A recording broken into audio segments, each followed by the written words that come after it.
Olá, sejam bem-vindas e bem-vindos ao Direito Digital.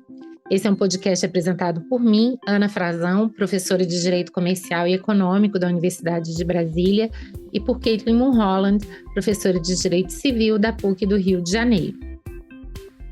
Este é um espaço de debate sobre diversos temas que envolvem a nossa vida cotidiana, que está cada vez mais digital.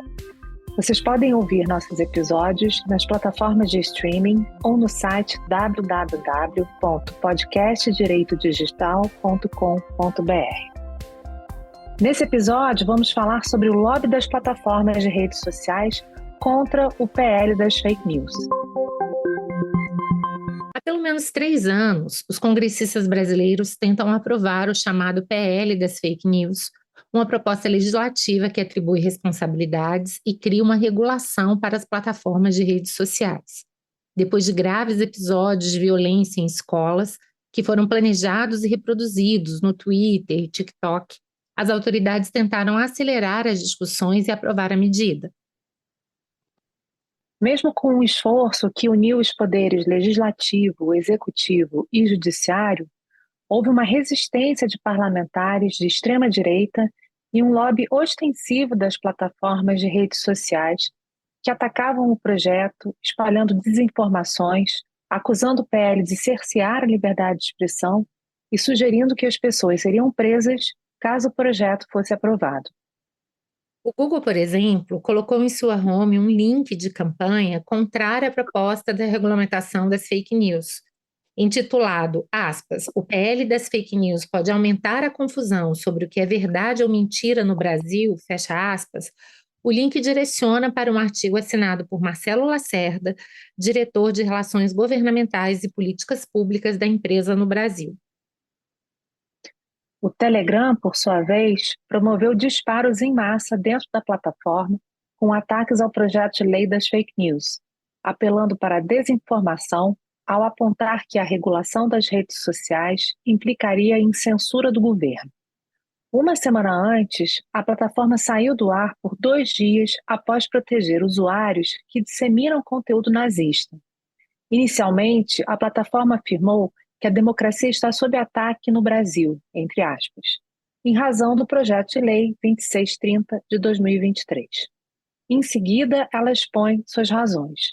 A primeira delas é de que a matéria, abre aspas, concede poderes de censura ao governo, fecha aspas. Já o Twitter limitou o alcance das publicações a favor do projeto, inclusive impondo dificuldades para a postagem, e impulsionou conteúdos contrários ao PL, infringindo o que determina a neutralidade da rede.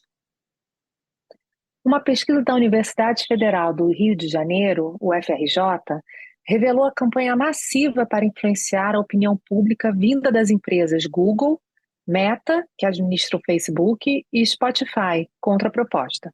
Segundo o estudo, chamado A Guerra das Plataformas contra o PL das Fake News, as Big Techs burlaram os próprios termos de uso ao anunciar e veicular anúncios contra a proposta na véspera da votação na Câmara dos Deputados. Os pesquisadores encontraram anúncios da produtora Brasil Paralelo e do próprio Google contra o PL 2630 nas buscas do Google, que por não terem sido sinalizados como sendo temas políticos e sociais, não contam com informações de transparência na central de publicidade política da plataforma. Além disso, identificaram anúncios do Google sendo veiculados no Spotify, que, segundo seus termos de uso, não permite publicidade de temas políticos, proibindo anúncios sobre referendos, votações e propostas legislativas, judiciais e políticas. O projeto acabou sendo retirado de pauta a pedido do relator, o deputado Orlando Silva, do PCdoB de São Paulo, para ter mais tempo de negociação com as bancadas da casa.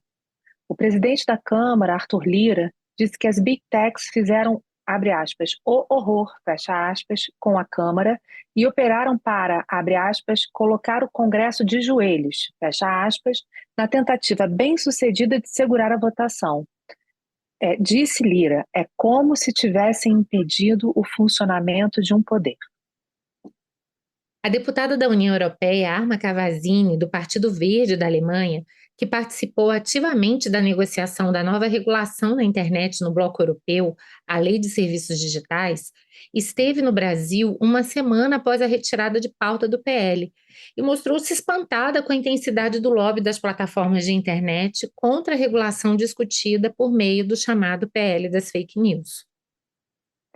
Ela afirmou que nem na União Europeia as empresas foram tão agressivas como no Brasil. Abre aspas, elas fizeram um lobby muito poderoso, são as maiores empresas do mundo e gastaram muito dinheiro. Mas elas não fizeram um lobby em oposição frontal à legislação. Aqui no Brasil foi uma loucura, fecha aspas, afirmou Cavazzini. Afinal de contas, o poder econômico das plataformas de redes sociais se impôs sobre o poder político? O que esse episódio significa para a democracia brasileira? Essas e outras perguntas serão debatidas no episódio de hoje. Ana, em abril do ano passado, a gente gravou um episódio que tratava justamente da PL das fake news. Nesse episódio, a gente falou criticamente de como a lei, o projeto de lei nasceu no Senado, qual foi qual tinha sido a movimentação até aquele momento, e a gente tratou de algumas questões que, em 2022, faziam sentido. Mas, agora em 2023, aparentemente, a gente está com mais novos problemas do que em 2022. E esses novos problemas, eu espero que a gente consiga tratar deles nesse nosso episódio de hoje. Então, Ana, só para começar, assim, eu acho que já fazendo a pergunta bombástica, né? Você acha que o lobby dessas plataformas, e aí eu acho que a gente pode nomeá-las, né? Principalmente Google e Meta, pode ser considerado como um abuso do poder econômico?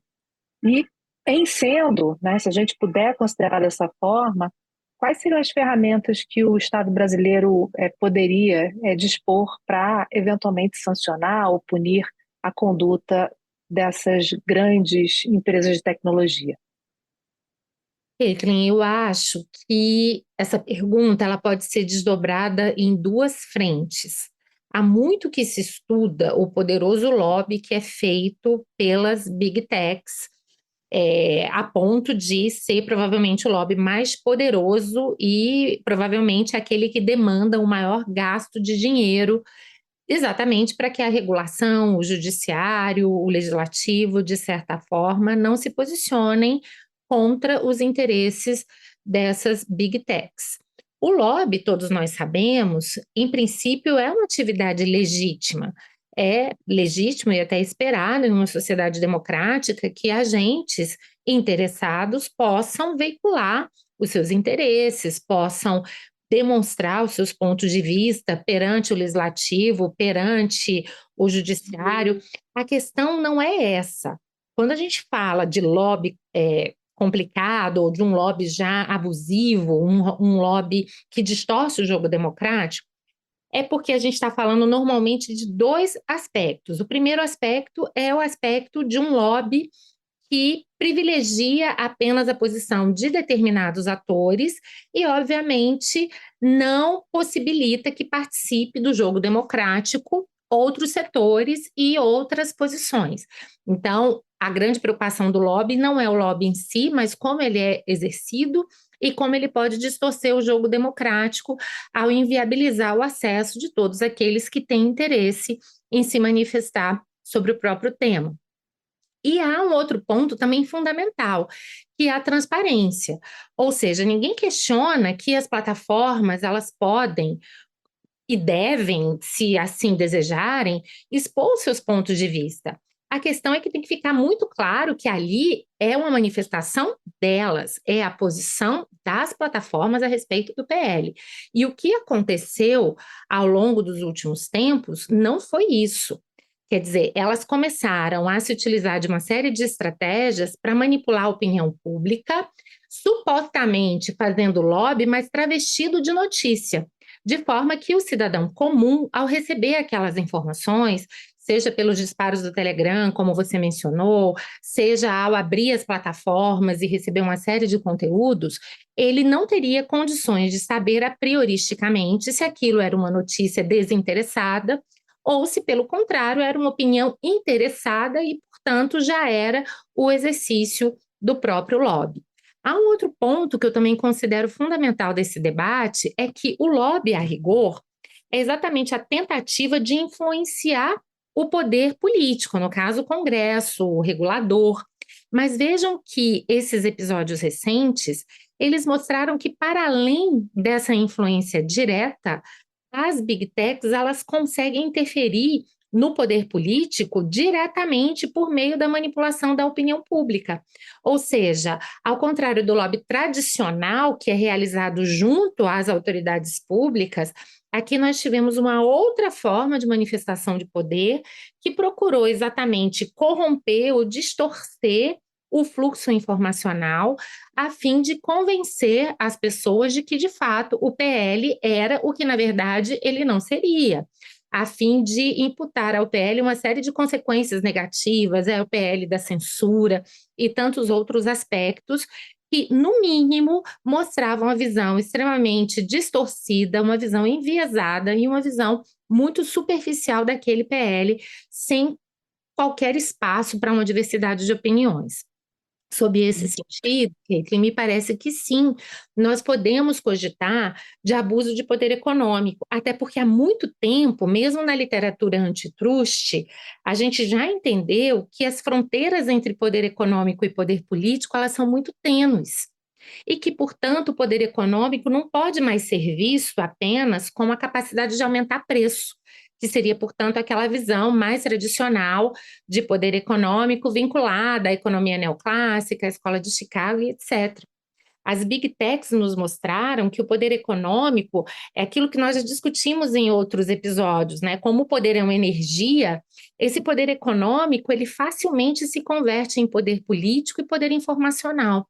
E as big techs, especialmente as que acabam funcionando como gatekeepers do fluxo informacional, elas nos deram um excelente estudo de caso para entender como isso acontece.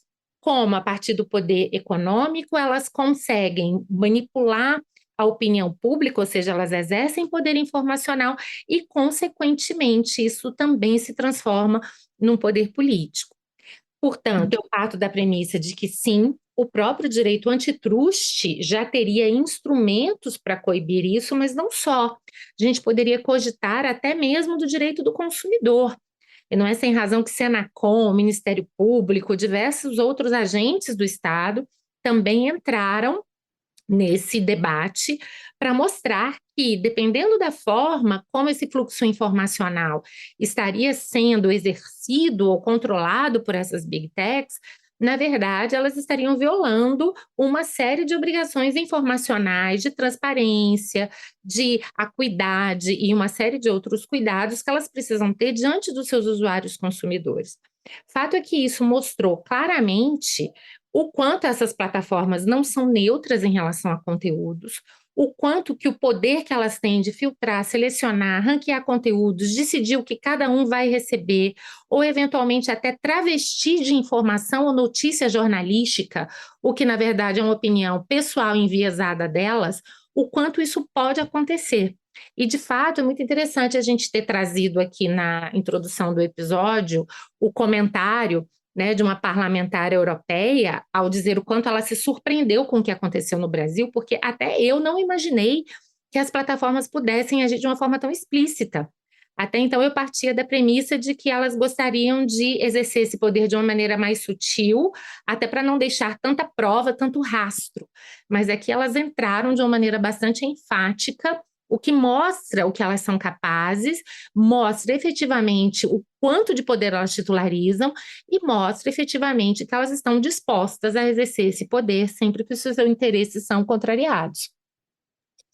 Luana, pegando o que você falou agora, né, sobre a autoridade europeia, né, eu acho que deputada, né, vou usar também aqui, citar, abrindo aspas aqui, uma declaração do Orlando Silva, que vai muito ao encontro do que a deputada europeia da União Europeia, Arna Cavazzini, mencionou, né, do espanto, né, em relação à atividade bastante contundente, por assim dizer, das redes sociais. O deputado Orlando Silva disse o seguinte, eu estou citando aqui ipsis literis, ele numa entrevista que ele deu para o Estadão.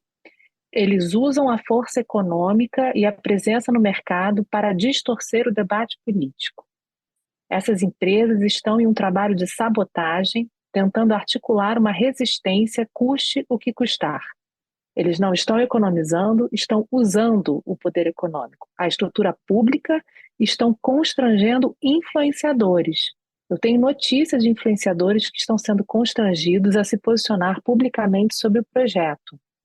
Quer dizer, essa fala do deputado Orlando Silva, ela além de ser, né, bastante contundente, é uma fala que representa, de fato, a capacidade essas big techs, né, vou usar esse termo, né, detém porque lotearam um espaço público, de fato, lotearam um espaço público, esse espaço não foi loteado e vendido para elas, né, que são os grandes, como você falou, os gatekeepers, né, a gente entra pela internet, ou entra na internet por meio delas.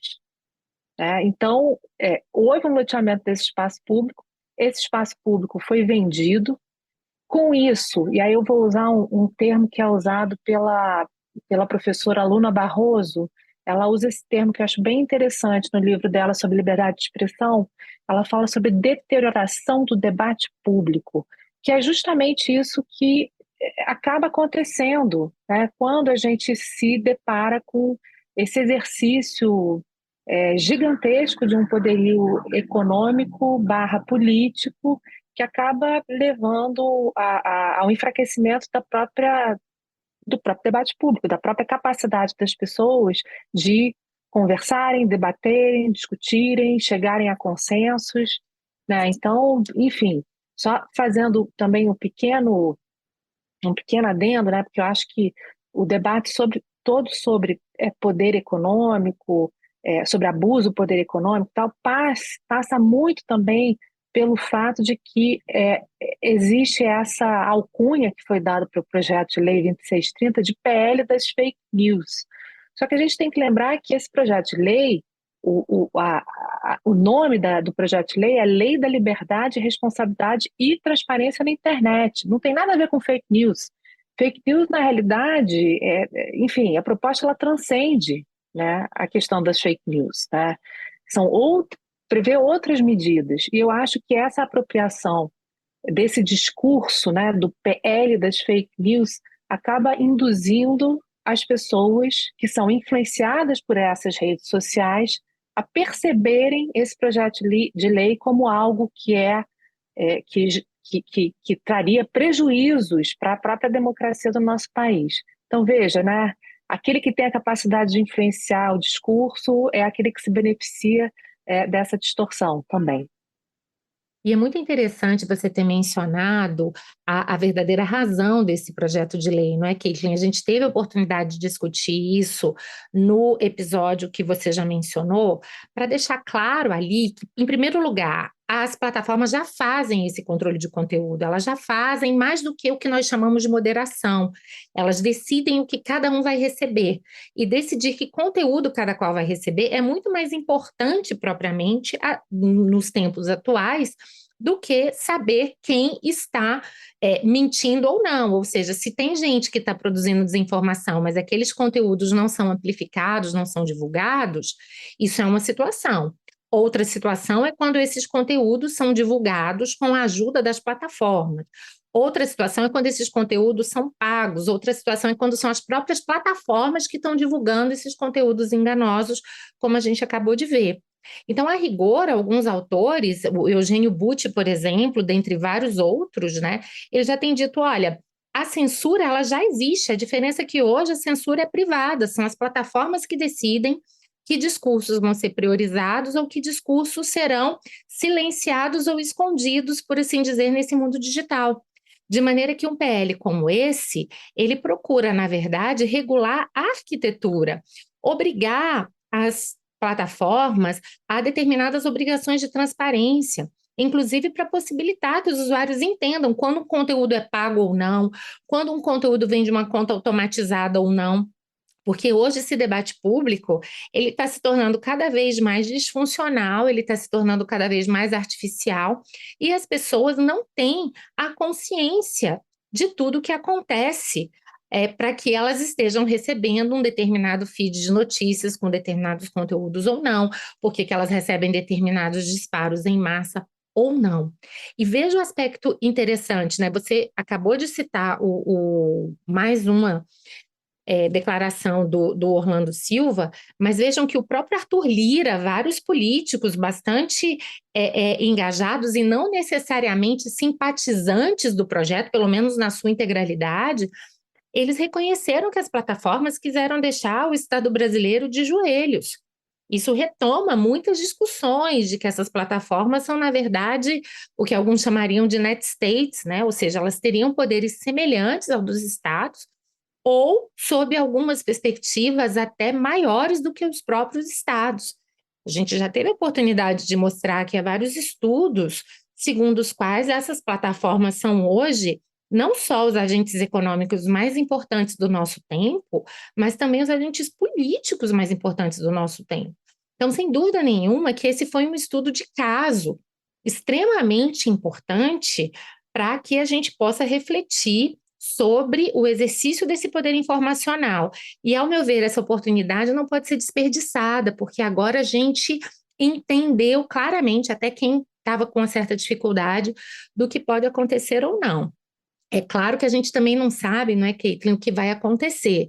Quando você me perguntou sobre o abuso de poder econômico, eu disse a minha percepção pessoal do antitruste, mas obviamente que não é, por exemplo, a direção atual do CAD, que continua muito vinculado a uma visão, ao meu ver, excessivamente atrelada à escola de Chicago, muito aquela visão tradicional de poder econômico.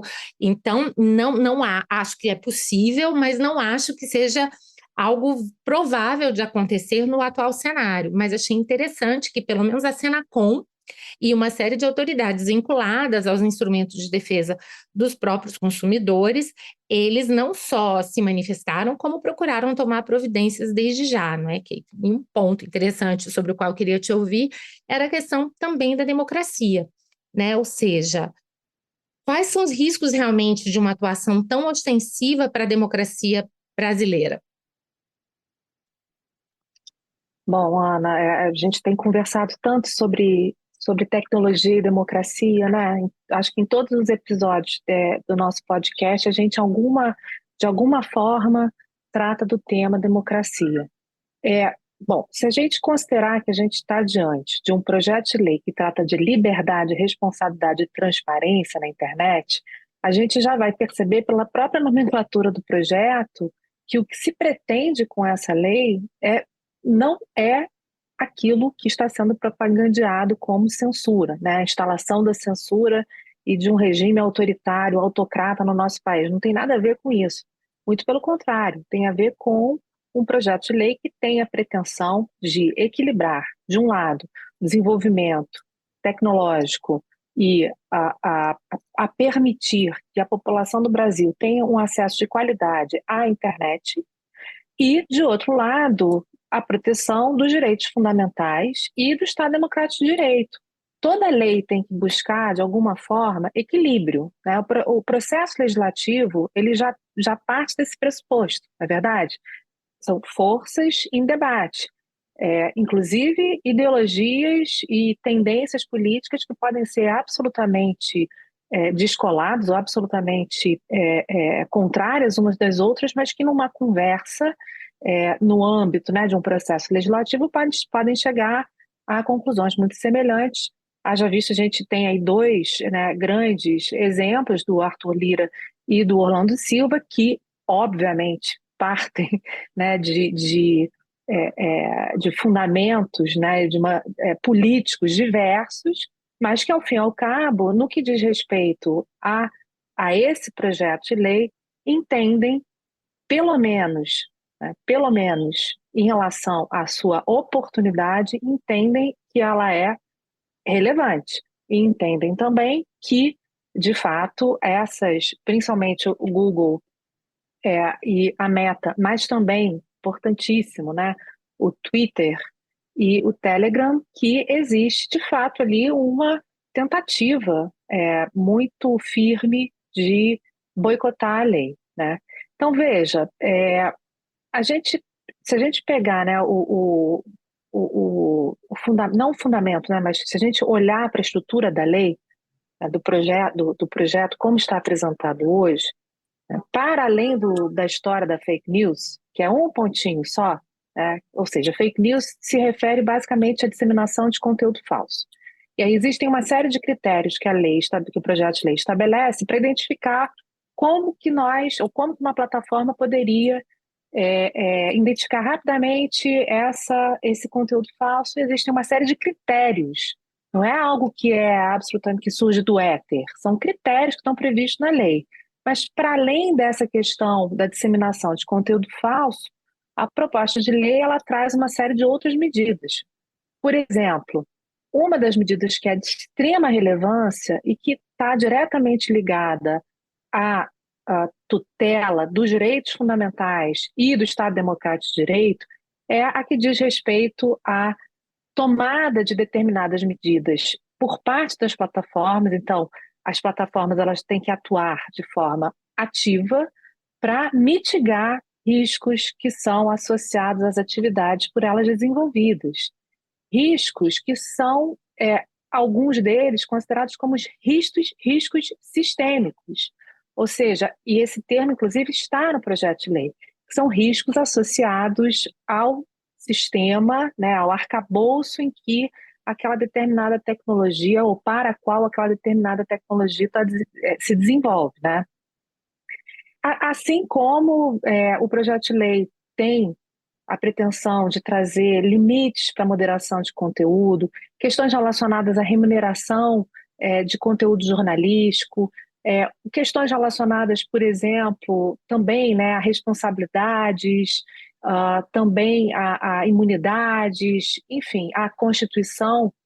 Agora saiu, né, do projeto que está caminhando, mas a ideia inicial era a constituição de uma autoridade reguladora. Mas, enfim, isso tudo para dizer que os riscos para a democracia, os riscos, na verdade, da atuação ostensiva das big techs nesse lobby mega forçado em cima dos nossos deputados, né, do nosso Congresso, de uma forma mais ampla, esses riscos eles são determinados pelo conteúdo da própria lei, que é uma lei que vai incutir, ou que vai trazer obrigações para essas plataformas que não existiam antes, e obrigações que se referem especificamente à manutenção da democracia. Então, veja, voltando um pouco no nosso início de papo, né? Esse projeto de lei, ele não é um projeto que nasceu ontem. É um projeto, como a gente já mencionou, que tem mais de três anos. Só nos últimos tempos, eu fiz um levantamento aqui, rapidamente, foram 15 audiências públicas. Mais de 150 especialistas de vários setores e áreas foram ouvidos pelos nossos senadores, pelos nossos deputados, para construir o processo legislativo como se deu, né? Além disso, né, a gente tem que lembrar, a gente está dentro de um contexto, por que esse projeto de lei está caminhando e entrou numa pauta de urgência, está caminhando a passos largos, justamente porque a gente estava diante de um cenário em que a gente teve eleições super polarizadas, super com fake news e manipulação de informação à torto e à direito pelas redes sociais e pelos serviços de mensageria. A gente teve uma tentativa de golpe do Estado no dia 8 de janeiro desse ano. A gente teve, recentíssimo, né? A gente teve as ameaças e, de fato, e infelizmente, né, os crimes cometidos contra crianças, né, em escolas.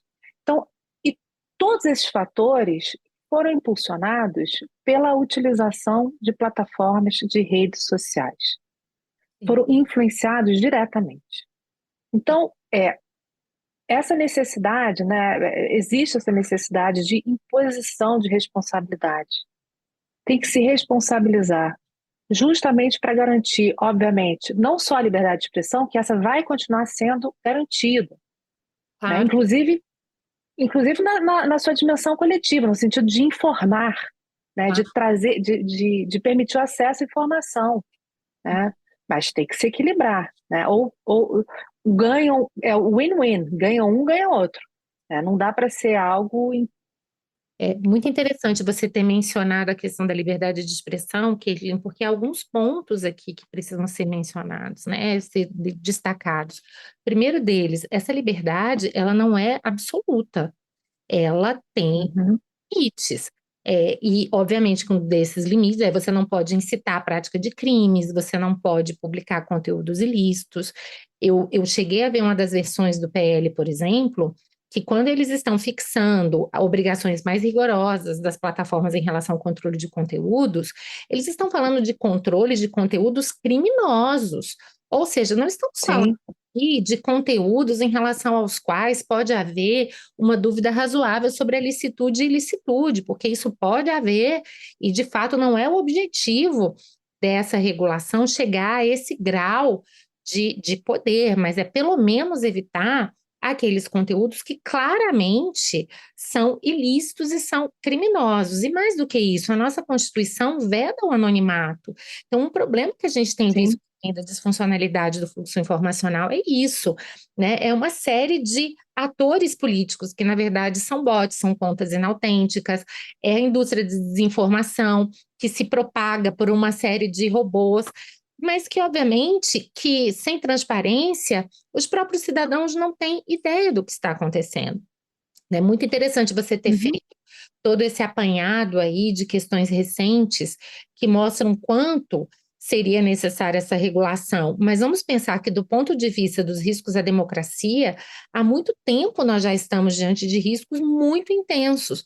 Eu não vou nem mencionar a experiência que a gente já coletou em relação a países que não são tão mencionados no nosso discurso, mas vamos lembrar a própria eleição do Trump, o próprio Brexit, a uhum, própria primeira eleição do Bolsonaro. Quantos e quantos estudos mostram o quanto essa adulteração do fluxo informacional pode ter sido determinante para a eleição dessas pessoas? Para aqueles que acham que sim, isso é uma viagem, isso já foi reconhecido pelo próprio Tribunal Superior Eleitoral, que condenou a chapa Bolsonaro-Mourão por abuso de poder político consistente exatamente no aproveitamento da difusão de uma série de mentiras e desinformações que aconteciam naquele momento. É claro que o tribunal uhum, chegou a ponto de cassar o registro da chapa, ou seja, nessas discussões há sempre muitas controvérsias em torno do chamado nexo causal, e de fato, essas discussões são dramáticas mesmo, né? Saber em que medida a manipulação do fluxo informacional pode ter adulterado ou não o resultado de uma eleição. Mas vejam que, para além dessas preocupações, agora as plataformas elas estão exercendo o seu poder diretamente no próprio conteúdo da regulação, procurando isso. afastar ou distorcer regulações que elas consideram contrárias aos seus interesses. E é muito importante a gente lembrar que é pressuposto da democracia um debate racional a respeito das melhores formas de endereçar os problemas da sociedade, e que não tem como haver debate racional se não houver informação minimamente fidedigna. Então, portanto, Uhum. uma das formas que as plataformas teriam para subverter a democracia é exatamente a subversão do próprio direito à informação por parte dos cidadãos. A partir do momento que eu manipulo as informações a que o cidadão tem acesso, é claro que ele não tem mais como decidir de maneira autônoma e informada como se esperaria numa democracia, né? Sim, não, sem dúvida, Ana. Agora, você se referiu à questão eleitoral. Eu queria só trazer aqui para os nossos ouvintes, né, a informação da resolução do Tribunal Superior Eleitoral do ano passado, final do ano passado, que estabeleceu justamente, que dispôs, na verdade, sobre o enfrentamento à desinformação que atinge a integridade do processo eleitoral. Foi para as eleições, né, foi uma resolução que se aplicou para as eleições do ano passado. Então, essa aqui a gente já tinha, quer dizer, ainda, ainda que não tenhamos o projeto de lei aprovado, o TSE já atua nesse sentido, né, de tentar frear a utilização das plataformas como veículo para desinformar e buscar eleitorado, né? Só para ler aqui rapidamente para os nossos ouvintes, né, o artigo 2º dessa resolução estabelece que é vedada a divulgação ou compartilhamento de fatos sabidamente inverídicos ou gravemente descontextualizados que atinjam a integridade do processo eleitoral, inclusive votação, apuração e totalização dos votos. Então, vejam, aqui a gente já tem, né, uma atuação, aliás, na verdade, é onde existe uma atuação mais forte, né, no processo eleitoral, no Tribunal Superior Eleitoral, a gente já tem aí uma defesa do Estado Democrático de Direito por meio da vedação da divulgação e compartilhamento de notícias sabidamente falsas. E o projeto de lei, como está hoje, né? Acho que é importante isso, Ana, a gente falar o projeto de lei como está hoje, né? O processo o processo legislativo está suspenso por enquanto, deve retornar, não sabemos, mas deve retomar em breve, acho que em junho retomamos. Mas o próprio projeto de lei tem uma seção que trata das obrigações de dever de cuidado das plataformas. E diz o seguinte, está previsto aqui no artigo 11, tá? Hoje, artigo 11. Os provedores devem atuar diligentemente para prevenir e mitigar práticas ilícitas no âmbito dos seus serviços, envidando esforços para aprimorar o combate à disseminação de conteúdos ilegais gerados por terceiros que possam configurar. E aí vem um rol de condutas criminosas. Crime contra o Estado Democrático de Direito, atos de terrorismo, crime de instigação a suicídio ou automutilação, crime contra a criança e adolescente, crime de racismo, violência contra a mulher, infração sanitária. Veja, não tem nada aqui, né, que poderia ser considerado minimamente como um exercício ou protegido ou legitimado por um exercício lícito da liberdade de expressão. Você não pode. Conteúdo Não há ilegal, dúvida ponto, parágrafo. razoável aqui, não é, Caitlin? Esse é um ponto importante. Não há dúvida razoável em relação à ilicitude desses conteúdos.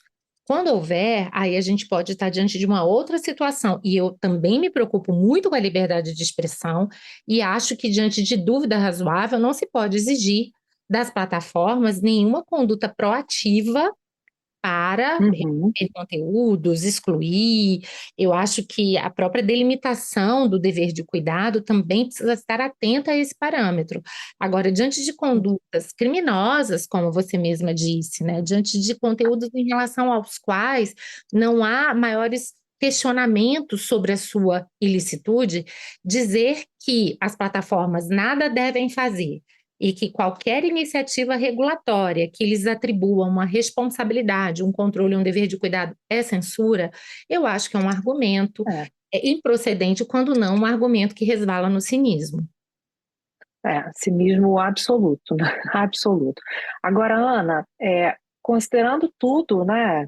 Quer dizer, sabe que esse tema é um tema apaixonante, né? E a gente poderia ficar aqui conversando sobre ele o dia todo, horas.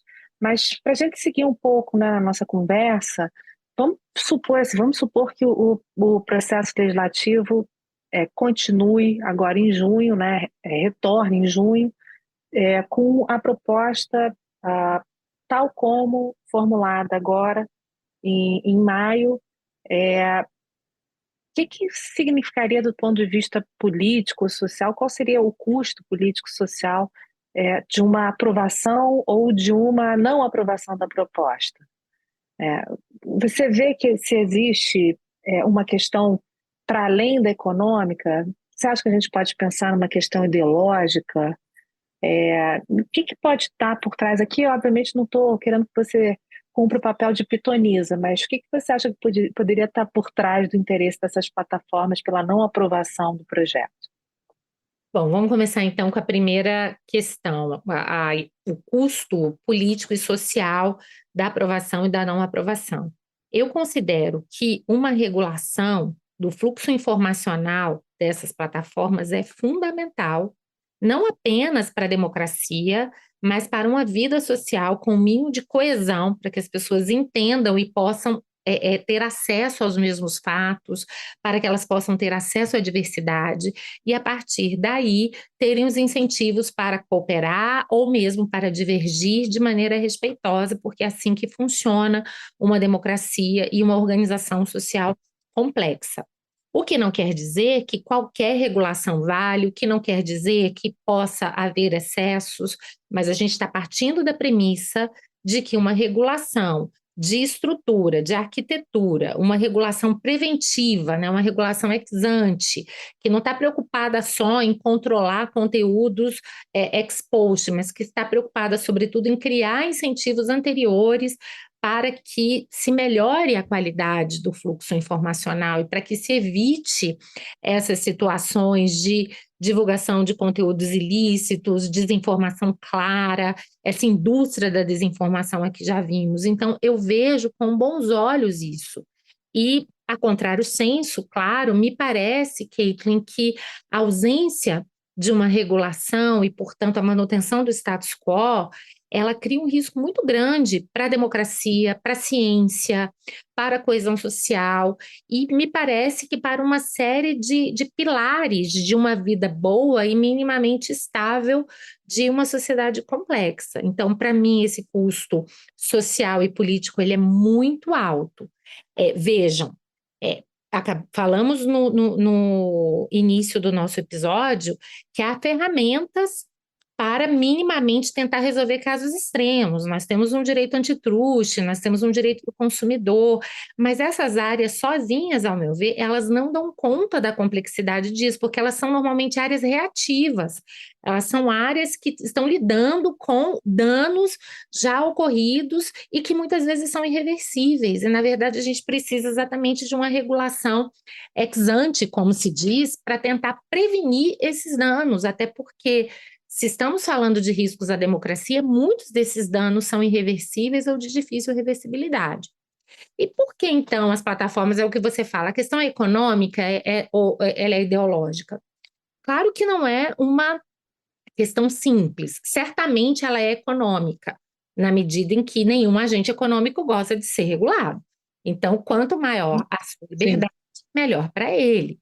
Por outro lado, a gente já percebeu que os modelos de monetização adotados por várias dessas plataformas são exatamente os modelos que entenderam que priorizar conteúdos ilícitos, o ódio e a raiva, eles geram mais lucros para essas plataformas. Então, na verdade, o incentivo delas hoje é exatamente veicular esse tipo de conteúdo, pouco se importando com as externalidades negativas que podem acontecer desse modelo de monetização e que, no caso dos riscos à democracia, são muito evidentes.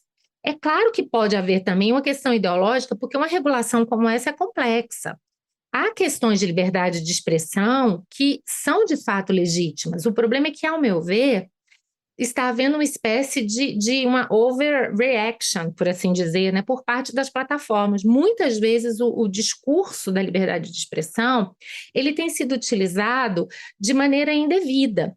Então, é claro que é legítimo que elas procurem assegurar a melhor regulação, é claro que é legítimo que elas procurem não se tornar espécie de tribunais, né, como elas falam, para decidir o que vai ser veiculado ou não de uma maneira absolutamente ampla e sem critério. Mas a gente viu que o próprio PL ele já atribui uma série de cuidados para isso. Ele não está pretendendo impor às plataformas a função de uma espécie de censor de todo o fluxo informacional. A preocupação não é com o varejo, é com o atacado, é com a estrutura, é com a prevenção.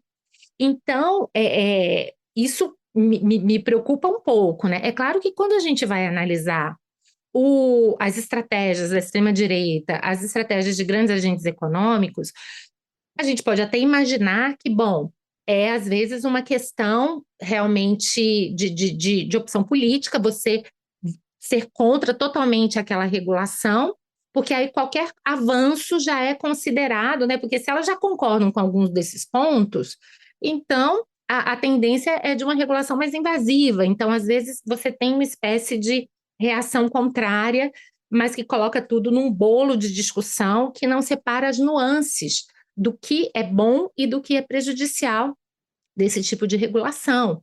Né? Há uma série de estudiosos que hoje dizem, olha, a extrema-direita ela é contra a regulação estatal, até naqueles assuntos em relação aos quais não poderia haver dúvida, como, por exemplo, a questão ambiental, especialmente diante do aquecimento global.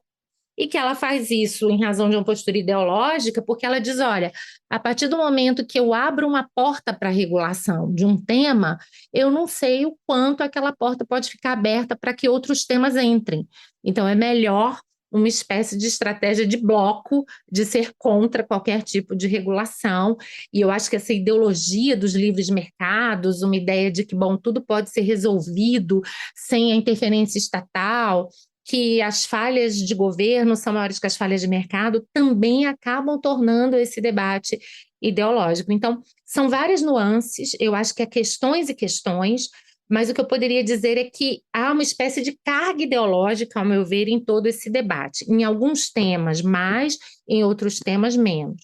E sem dúvida nenhuma que a questão econômica é muito forte, né? Você questionar os próprios modelos de monetização dessas plataformas é, na prática, comprometer os lucros delas, né? Então, é claro que isso não deve ser nada bom, partindo da premissa do interesse privado de cada uma delas, a manutenção da sua própria rentabilidade. E o mais interessante, Ana, é a gente ouvir algumas vozes, que eu espero que sejam vozes pequenas, fazendo comentários sobre a necessidade de atender aos termos de uso das plataformas. Ou seja, que os termos de uso de determinadas plataformas ou redes sociais não admitiriam qualquer tipo de supervisão, porque isso seria considerado como censura. Isso foi dito numa reunião com o ministro Flávio Dino e outros participantes do Ministério da Justiça e Segurança Pública, e eu fiquei, bom, indignada no mínimo, mas curiosa realmente para entender a partir de que momento que no nosso país, que até onde eu sei é um Estado democrático de direito, a Constituição vai se dobrar frente a termos de uso de plataforma, né? Então, isso me leva a crer, certamente é uma questão econômica, mas mais do que uma questão econômica é pensar o seguinte: por que que no nosso país, nos Estados Unidos é muito pouco regulado no que diz respeito à liberdade de expressão, na verdade, a liberdade de expressão enfim, tem um caráter absoluto, praticamente irrefreável, mas por que que num país como o nosso existe esse argumento tão cínico jogado na nossa cara, e na Europa esse argumento, a princípio, aparentemente não é trazido, né? Será que a gente serve ainda, nós somos vistos ainda como um celeiro ou um canteiro de obra para saber o que cola ou não cola do ponto de vista regulatório? Própria maior agressividade das plataformas, né? Esse exemplo, o contraste entre o que elas fizeram na Europa é uma pressão, mas não tão grande quanto aquela que acontece no Brasil, mostra talvez o quanto o nosso país ainda seja visto como um grande celeiro. Nós somos um Uhum. país com altas taxas de analfabetismo, especialmente se a gente for considerar o analfabetismo funcional. Então, a maior parte dos nossos cidadãos nem mesmo conseguem minimamente ler e entender essas políticas. Mesmo cidadãos letrados, muitos dirão: olha, é impossível compreender esses termos de uso. Google já foi multada pela autoridade de dados francesa porque diz: olha, seus termos eles são feitos para não serem compreendidos, né? Eles são dispersos, eles são confusos, eles são contraditórios. Então, a gente sabe que também há muito pouca clareza nesses termos de uso. Uhum. E esse episódio recente ainda mostrou uma coisa interessante. Como a gente viu no exemplo do Spotify, e provavelmente não é o único, as próprias plataformas, elas desrespeitam seus próprios termos de uso quando é do interesse delas. Ou seja, sim. os termos de uso aqui, eles estão sendo utilizados somente para favorecer as plataformas, já são fixados unilateralmente por elas, de acordo com seus interesses, e, além de tudo, quando elas entendem que isso pode ou deve ser flexibilizado, isso acontece também. Então, me parece que é uma visão muito ingênua de imaginar que, diante de questões dessa complexidade, um conjunto de regras, ainda que fosse um conjunto compreensível e claro, ou seja, eu já estou pulando esse argumento da falta de transparência e inteligibilidade. Estou partindo da premissa de Uhum. que esses termos fossem absolutamente claros em todos os seus aspectos. É uma ingenuidade ou talvez até um cinismo achar que esses termos eles já equacionam todos os interesses envolvidos. É óbvio que Uhum. o agente econômico vai tender a privilegiar nas normas que ele mesmo cria os seus próprios interesses. Como é que ele vai Sim. avaliar outros interesses que são afetados ou não, externalidades? Esse processo, inclusive, não é nem democrático. Então, a gente parte da premissa de que se o nosso problema é um problema que diz respeito a todos, ele não vai poder ser resolvido pelas plataformas que são agentes privados com processos decisórios que não são democráticos e nem sujeitos a accountability. Pelo contrário, Uhum. é o momento em que são os estados, por meio dos seus processos democráticos, que terão que regular isso. Então, eu também fico muito, muito surpresa e muito embasbacada quando vejo esse tipo de argumento.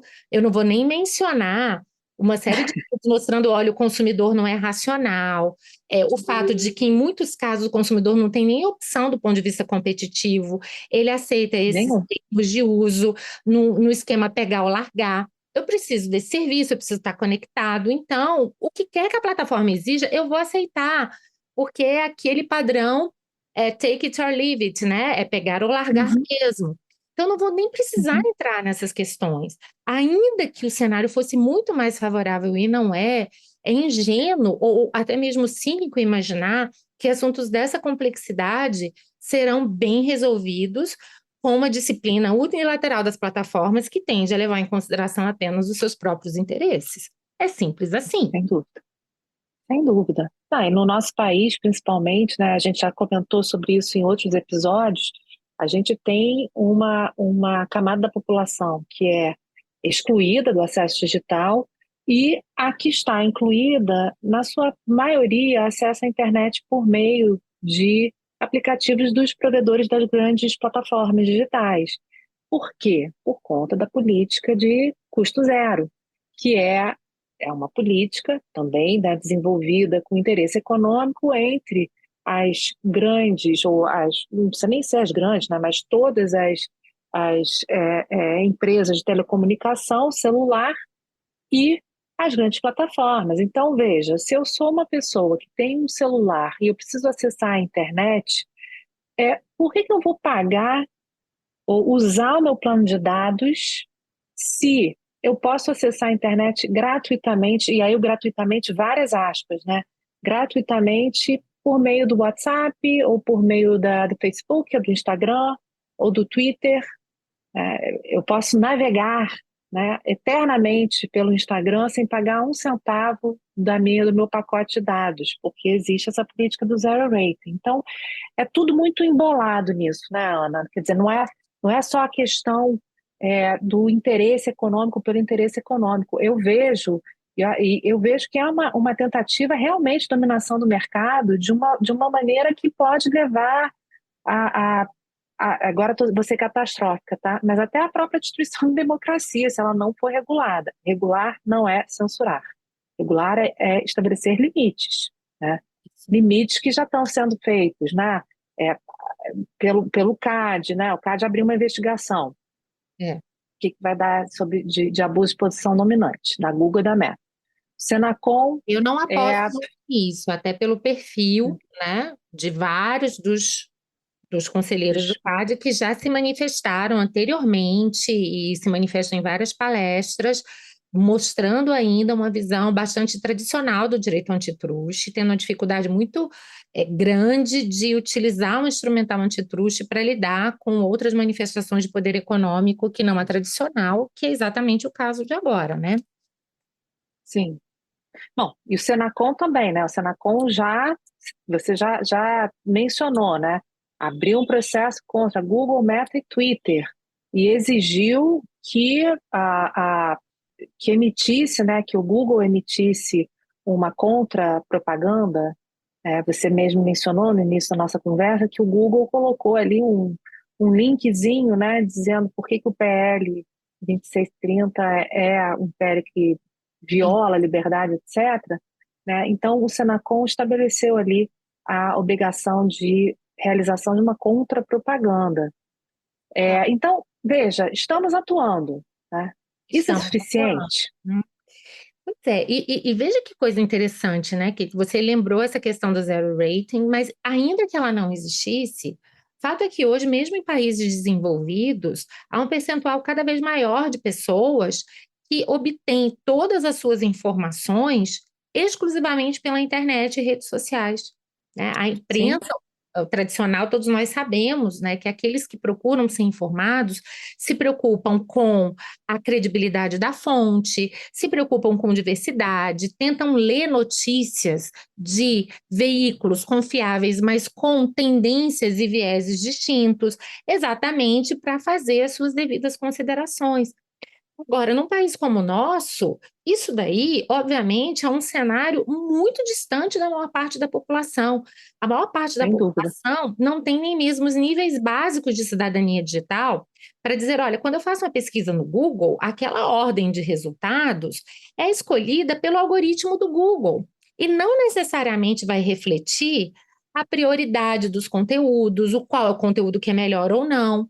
A gente conversou sobre isso no chat GPT, né? O próprio chat, Sim. ele em princípio se utiliza de várias fontes e ele vai muitas vezes colocar no mesmo grau de hierarquia a posição de um cientista com a posição de um leigo e muitas vezes a posição de um agente mal intencionado que está entrando naquele debate tão somente para propagar questões que são evidentemente falsas. Porque sim, a gente pode ter muita discussão, né, sobre o que é ou não verdade, mas assim, Terra ser plana, isso não dá para dizer. Vai haver alguma discussão razoável. Então, as discussões, né, que a gente pode dizer com base nas evidências científicas que são claramente falsas. Então, É.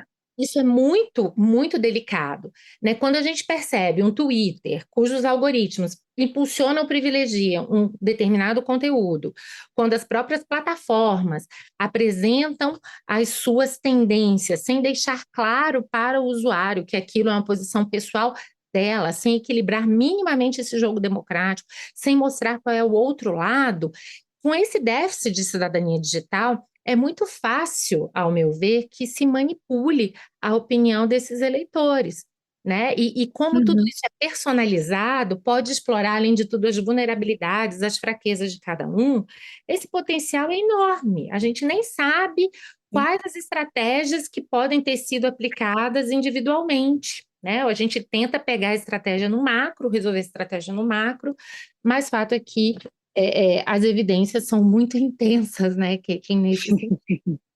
E agora uma pergunta final, minha querida, porque de fato é o que você disse, esse tema que a gente conversaria sobre ele horas, mas infelizmente não temos tanto tempo assim. E eu queria te fazer uma última provocação. O que que você acha que é preciso fazer para aprovar essa proposta?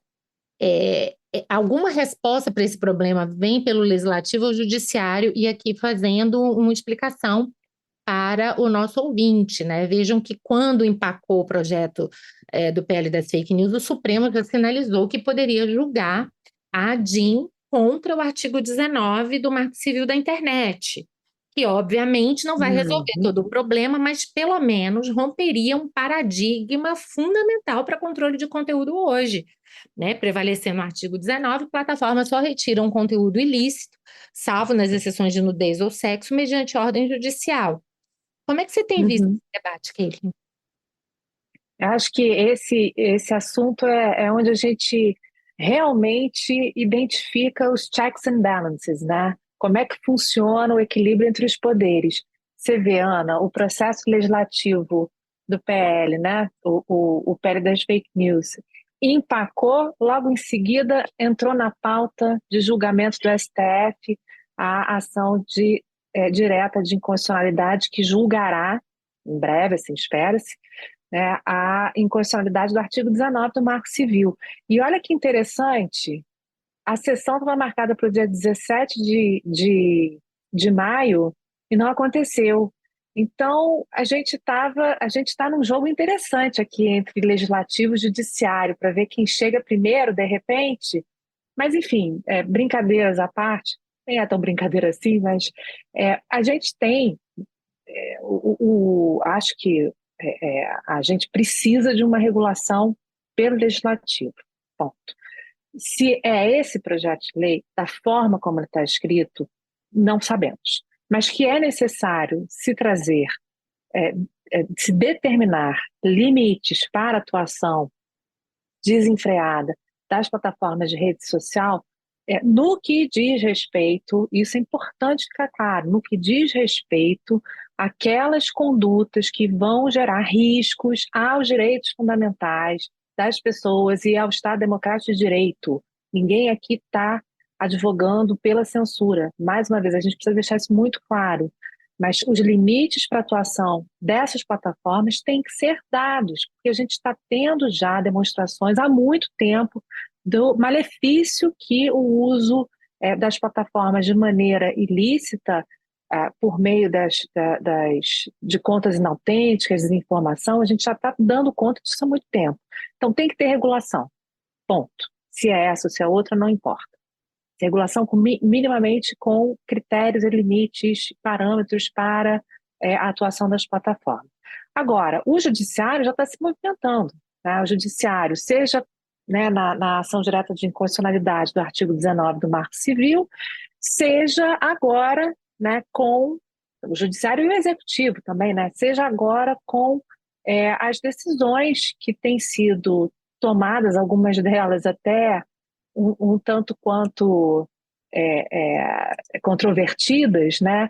Exatamente por conta do andamento do projeto de lei. A última, que foi uma decisão do caso Telegram, do ministro Alexandre de Moraes, do STF, que determinou naquela situação, né, em que o Telegram enviou, disparou automaticamente para as pessoas que utilizam o aplicativo uma mensagem que trazia uma série de considerações sobre o projeto de lei.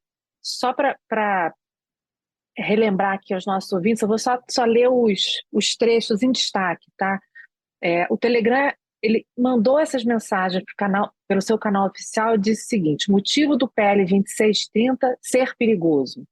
Concede poderes de censura ao governo, transfere poderes judiciais aos aplicativos, cria sistema de vigilância permanente, é desnecessário e, ao fim e ao cabo, isso apenas toca a superfície. O que você pode fazer para mudar isso? Você pode falar com seu deputado aqui, link nas redes ou nas redes sociais hoje. Os brasileiros merecem uma internet livre e um futuro livre. Bom, o ministro Alexandre de Moraes, tendo recebido a denúncia sobre esse disparo, ele determinou a remoção imediata dessas mensagens enviadas pelo Telegram em 1 hora, bem como o envio de uma contramensagem, de uma mensagem nova a esses usuários, comunicando que a mensagem anterior era flagrante e ilícita desinformação, sob pena de suspensão dos serviços da empresa por 72 horas. Veja, então, nem 8 nem 80, né, Ana?